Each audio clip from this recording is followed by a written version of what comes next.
오늘도 코로나19 확산 관련 팩트체크 한번 모아봤습니다. 하나씩 풀어볼게요. 자, 이것이 궁금하다. 첫 번째는요. 코로나19 생각보다 무섭지 않다던데 사실 저도 그런 얘기 들었어요. 이게 이제 변이를 거듭하면서 오히려 치명률은 떨어졌다. 이런 얘기를 들었는데 이건 어떻게 보시나요? 네, 저도 최근에 가장 많이 듣는 이야기들 중에 하나가 바이러스 변이가 일어나게 되면 치명률이 떨어지는 방향으로 변하기 때문에 델타 변이 바이러스나 다음 변이 바이러스가 등장한다고 하더라도 더 위험성이 떨어지는 것이 아니냐 이런 말씀들을 많이 하세요. 하지만 이런 이야기는 대표적으로 잘못 알려진 과학적 상식입니다. 그래요? 우리가 바이러스는 전파력이 늘어나는 방향으로는 항상 변이를 하기 마련입니다. 그런데 치명률에 있어서는 치명률이 높아지는 방향으로 갈 수도 있고 낮아지는 방향으로 갈 수도 있는데 우리가 오랫동안 우리와 생활한 HIV 바이러스나 수두 바이러스 같은 것들은 치명률이 낮아지는 방향으로 변화할 수가 있습니다. 그런 것들은 수백 년, 수천 년의 시간이 걸릴 수가 있고요. 하지만 단기적인 관점에서의 바이러스를 살펴보게 되면 치명률의 변화 방향은 예상하기가 어렵습니다. 실제로 델타 변이 바이러스 같은 경우에도 델타 변이 바이러스의 전파 능력은 기존 바이러스보다 2배, 3배 정도 늘어나 있는 상황인데 치명률은 거의 그대로 유지가 되고 있거든요. 그래서 일부에서는 이제 벌써 인플루엔자와 비슷한 것이 아니냐 이런 말씀을 드리는데 하지만 이런 것들은 과학적으로는 틀린 상식이라고 볼 수 있고요. 그리고 특히 델타 변이 바이러스가 등장을 하면서 이 유행의 판도가 많이 바뀌고 있습니다. 델타 변이 바이러스는 우리가 기존 인플루엔자나 감기 같은 것들보다 전파력도 몇 배 이상 높고요. 그리고 치명률도 거의 10배 정도 되고 있습니다.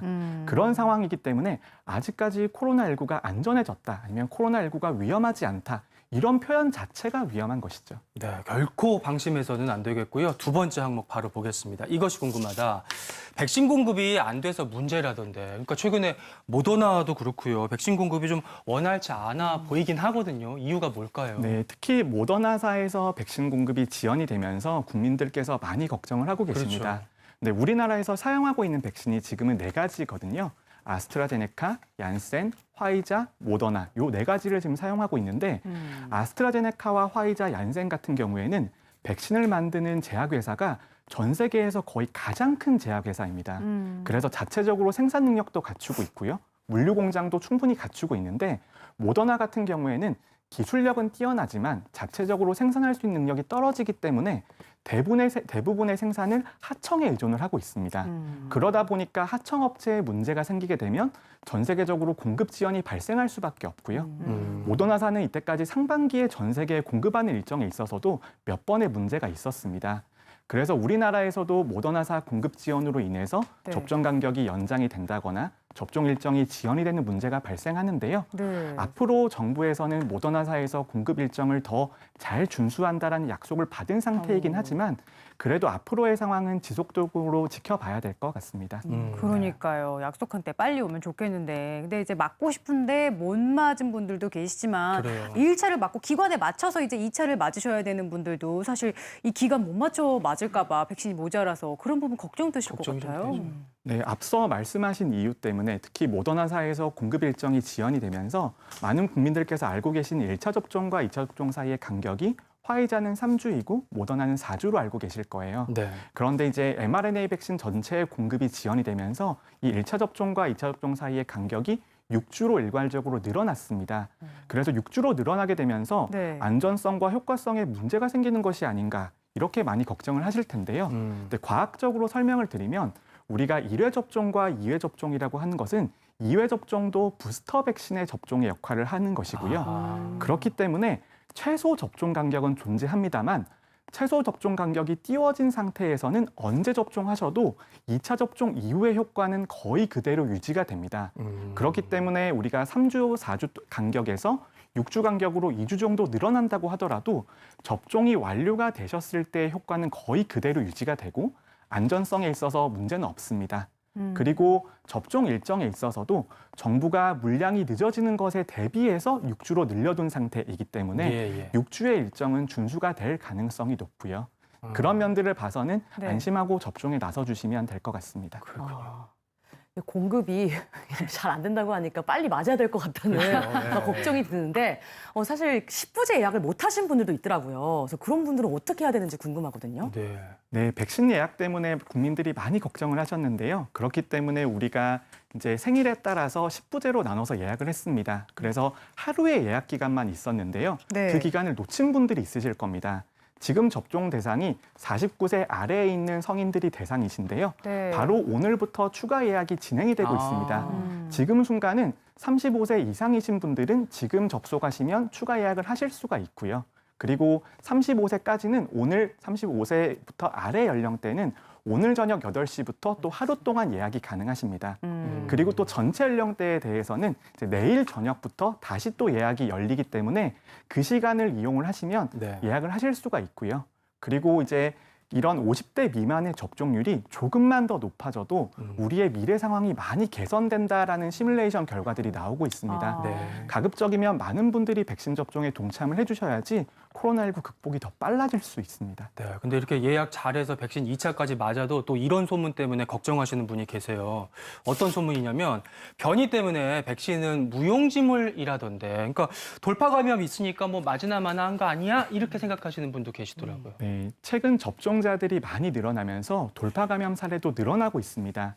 하지만 돌파 감염이라고 하는 것은 백신의 감염 예방 효과가 100%가 아니기 때문에 과학적으로는 당연히 어느 정도의 비율로 일어날 수 있는 현상입니다.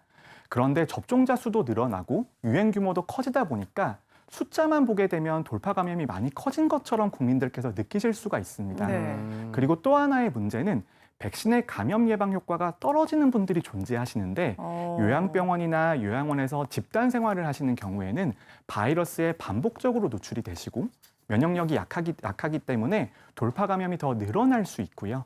그리고 집단 행사에서 대규모로 노출된 경우에도 네네. 우리가 백신의 돌파 감염이 늘어날 수 있습니다. 근데 그럼에도 불구하고 전체적인 비율로만 보면 돌파 감염 사례는 매우 적고요.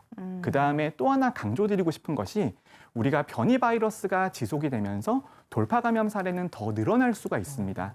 하지만 그럼에도 불구하고 백신 접종으로 얻을 수 있는 중환자와 사망자 예방 효과는 변이 바이러스가 지속이 되더라도 거의 똑같이 유지가 되고 있거든요. 그리고 중환자와 사망자를 막아주는 효과 같은 경우에는 네. 거의 100%에 가까운 효과가 우리나라에서 나오고 있습니다. 아. 네, 그렇기 때문에 돌파 감염이 있다고 하더라도 백신의 네. 효과가 없는 것은 전혀 아니고요. 그리고 특히 중환자와 사망자를 막아주는 효과는 지속적으로 유지가 되고 있다. 이렇게 말씀을 드리면 될 것 같습니다. 아, 네. 그러니까 백신에는 위험한 상태로 가는 걸 막아주는 효과도 있다는 점 기억하시면 좋을 것 같고요. 네. 그다음 이제 저도 맞을 때가 다가오니까 계속해서 이 부분이 신경이 쓰이는데 네. 많이들 걱정하실 거예요. 백신 부작용이 많다고 하던데. 이거 진짜 무섭지. 실제로 현장에서 이제 부작용 걱정돼서 찾아오시는 분들이 많은가요? 어떤가요? 네, 많습니다. 많이들 오셔가지고 다양한 증상들을 호소하고 계신데요. 실제 설문조사를 한번 한 적이 있습니다. 그래서 설문조사를 했더니 의사 선생님들 중에 78%가 그런 그 증상을 호소하시는 분들을 만났다고 돼 있는데요. 흔한 증상으로 이상 반응 증상을 말씀하셨던 게 근육통이 가장 많았고요. 33%로 발열, 피부 알레르기, 어지럼증, 뭐 오심, 구토, 가슴 통증 등을 말씀을 하셨는데요. 네. 사실 그 지금까지 그 객관적인 근거로 보면은 우리 독감 바이러스 예방 접종했던 거하고 큰 차이는 없어 보이는데 이런 증상을 호소하시는 분들이 훨씬 좀 많아진 거는 사실입니다. 예, 그런 분들을 만나보면 약간 뭐 방송이나 언론에 나와 있는 여러 가지 내용들이 귀에 들어오니까 더 그런 증상들을 호소하는 경향도 있으시긴 한 것 같아요. 그렇지만 부작용의 증상은 특히 나이가 드신 어르신들일수록 조금 관심을 가지고 그런 증상이 있을 때는 의사 선생님 만나서 꼭 상의해 보시길 권하고 싶습니다. 근데 이게 현상이 약간 좀 열이 나거나 네. 이제 몸이 아프거나 하는 그런 증상들은 뭐 그런가 보다 하고 넘어갈 수 있는데 이게 자칫 잘못하면 그 부작용으로 사망까지 이어질 수 있다고 들었는데 그게 사실인가요? 네, 저희 전문가들이 국민들에게 백신 접종하실 거를 권고 드릴 때에는 네. 백신이 100% 안전한 것은 아니고요. 100% 효과적인 것도 아닙니다. 그런데 거의 100%에 가깝게 안전하고 거의 100%에 가깝게 효과가 있기 때문에 그런 말씀을 드리는 건데 우리나라에서도 안타깝게 백신의 중증 이상 반응으로 사망하시는 분이 3분 정도 되십니다. 그리고 아스트라제네카와 얀센 백신에서는 희귀혈전의 문제가 있고요. mRNA 백신에서는 심근염의 문제가 있습니다.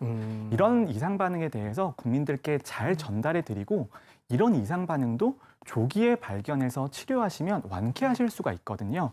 그러니까 이런 매우 드문 이상 반응은 확률은 100만 명당 몇 명에 불과하지만 본인께서 겪으시면은 정말 너무나 안타까운 일이기 때문에 네. 저희들의 입장에서는 그 증상과 어떻게 대응하실 수 있는지를 알려드리는 게 더 중요할 것 같습니다. 사실 저도 지난주에 화이자로 2차 접종을 하면서 몸살을 좀 앓았어요. 그래서 심근염이 좀 걱정이 되기는 했는데 다행히 뭐 괜찮게 지나갔거든요. 교수님, 심근염이라는 병이 정확하게 뭘까요? 네, 심장에 근육이 있는데요. 이 심장 근육에 생기는 염증을 심근염이라고 합니다. 사실 굉장히 무서운 질환이고 사망률도 높은데요. 꼭 알고 계셔야 되는 건 원래 생기는 심근염은 바이러스에 감염됐을 때 생길 수 있는 병이고요. 그렇기 때문에 이게 백신 접종과 꼭 관련성이 있다 이렇게만 생각하실 것은 아닙니다. 특히나 더 중요한 것은 실질적으로 바이러스에 감염돼서 심근염이 발생했을 때에 비해서 이런 백신 접종과 관련돼서 생기는 심근염의 위험성이라든지 빈도는 훨씬 더 낮기 때문에 백신 접종을 통해서 얻을 수 있는 이득이 백신 접종으로 생길 수 있는 심근염 같은 위험성보다는 훨씬 더 상회한다는 걸 먼저 말씀을 드리고 싶고요.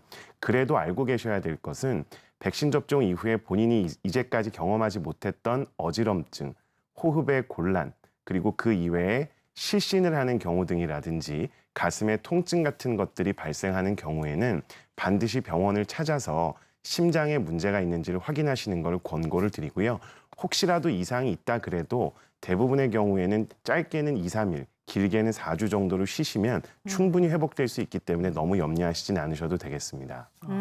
막상 그래도 나한테 이런 증상이 나타나면 좀 불안불안할 것 같은데 그렇죠.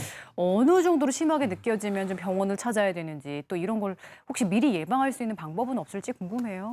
그 예측이 어렵기 때문에 뚜렷한 예방 방법이라고 말하기는 좀 어려울 것 같고요.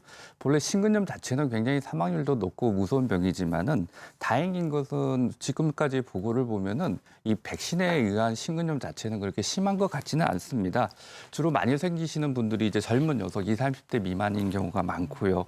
그다음에 그 여성보다는 남성에서 좀 많은 편이고 또 그 파이저 백신이나 뭐 이런 백신들이 1차보다는 그 2차 때 그 맞을 경우 조금 더 생기는 것으로 돼 있습니다. 네. 그리고 근데 정말 다행인 거는 이런 분들이 병원에 왔다 하더라도 최근에 나와 있는 보고들을 보면은 대부분이 며칠 내로 증상들이 대부분이 좋아지기 때문에 정말 그 심근염이 가지고 이전에 있던 정말 심근염이 가지고 있던 그런 위험은 별로 없는 걸로 나오고 있습니다.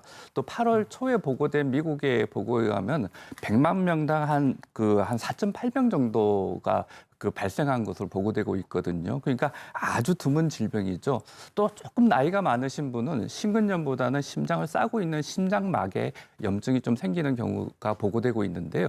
그 또한 사망률이 아주 낮습니다. 그래서 너무 걱정은 안 하셔도 되지 않을까 싶은데요. 그렇지만은 절대 방심하지 마시고 또 특히 젊은 분이실수록 그 가슴에 흉통이 있거나 방금 전에 김 교수님이 이야기했던 증상이 있으시면은 꼭 병원에 가서 한 번 더 확인해 보시고 필요한 조치를 받으시길 권합니다. 네, 접종 후에 푹 쉬시면서 혹시 모를 이상 반응 꼭 살펴보시고요. 그다음 항목 열어볼게요. 부스터샷은 언제 맞아야 하나? 2차로 끝나는 줄 알았더니 한 번 더 맞아야 된다 그래서 긴장이 좀 되거든요. 네. 네, 미국과 이스라엘에서 3차 접종에 대한 이야기가 나오고 있습니다. 그런데 우리가 백신의 원리를 이해를 해보면요. 우리 몸이 바이러스를 기억하는 과정인데 기억이라고 하는 것이 아무래도 반복 학습을 하게 되면 조금 더 기억을 잘할 수가 있습니다. 그게 부스터 백신의 원리인데요. 우리가 2회 접종만으로는 백신의 지속 기간이라든지 변이 바이러스에 대한 대응 능력이 떨어질 수 있다라는 연구 결과들이 나오고 있습니다. 그렇기 때문에 한 번 정도 더 부스터 백신 접종을 해서 변이 바이러스에 대한 대응 능력도 높이고 백신의 지속 기간도 길게 하려는 그런 시도들이 있어 왔습니다.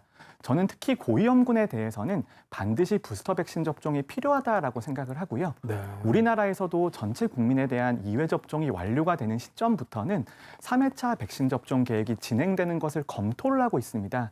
그래서 우리나라 국민들께서도 아마 3회차 백신 접종을 맞게 되실 것 같습니다. 네, 아무쪼록